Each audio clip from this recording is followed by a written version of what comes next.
ഇതുപോലുള്ള മെഡിസിൻ സ്ട്രിപ്പൊന്നും കിട്ടാൻ വലിയ ബുദ്ധിമുട്ടൊന്നും ഉണ്ടാവില്ലല്ലോ അല്ലേ? അപ്പോൾ ഇനി മെഡിസിൻ കഴിച്ച ശേഷം സ്ട്രിപ്പൊന്നും ആരും കളയല്ലേ. നമുക്കൊരു അടിപൊളിയായിട്ട് ഉണ്ടാക്കിയെടുക്കാം ട്ടോ.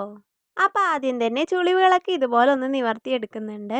എന്നിട്ട് ഇതുപോലെ ഓരോന്നായിട്ട് നമുക്കൊന്ന് നീറ്റാക്കി ഒന്ന് കട്ട് ചെയ്തെടുക്കണം. ശേഷം ഓരോ സ്ട്രിപ്പിലായിട്ട് ഇതുപോലെ കുറച്ച് ഗ്ലൂ ആക്കി കൊടുത്തിട്ട് നമുക്ക് ഓരോന്നായി ഇതുപോലെ ഒന്ന് അറേഞ്ച് ചെയ്ത് ഒട്ടിച്ചെടുക്കുന്നുണ്ട്. ഞാനിപ്പോൾ ഇവിടെ ഫെവി ബോണ്ട് യൂസ് ചെയ്തിട്ടാട്ടോ ഒന്ന് ഒട്ടിച്ചെടുക്കുന്നത്.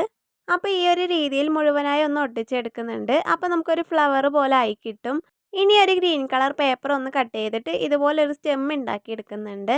എന്നിട്ട് അതിൻ്റെ മുകൾ ഭാഗം ഒന്ന് കട്ട് ചെയ്ത് കൊടുത്ത് ഉള്ളിലേക്കായിട്ട് ഇതുപോലെ കൂടി ഒന്ന് കട്ട് ചെയ്തെടുക്കുന്നുണ്ട്. എന്നിട്ട് അതിലേക്കും കൂടി കുറച്ച് ഗ്ലൂ ഒന്ന് ആക്കി കൊടുത്ത ശേഷം നമ്മൾ ആദ്യം ഉണ്ടാക്കി വെച്ച ഫ്ലവറിനെ അതിൻ്റെ മുകളിലേക്കായി വെച്ചൊന്ന് സ്റ്റിക്ക് ചെയ്തെടുക്കുക. അപ്പോൾ അത്രയേ ഉള്ളൂ.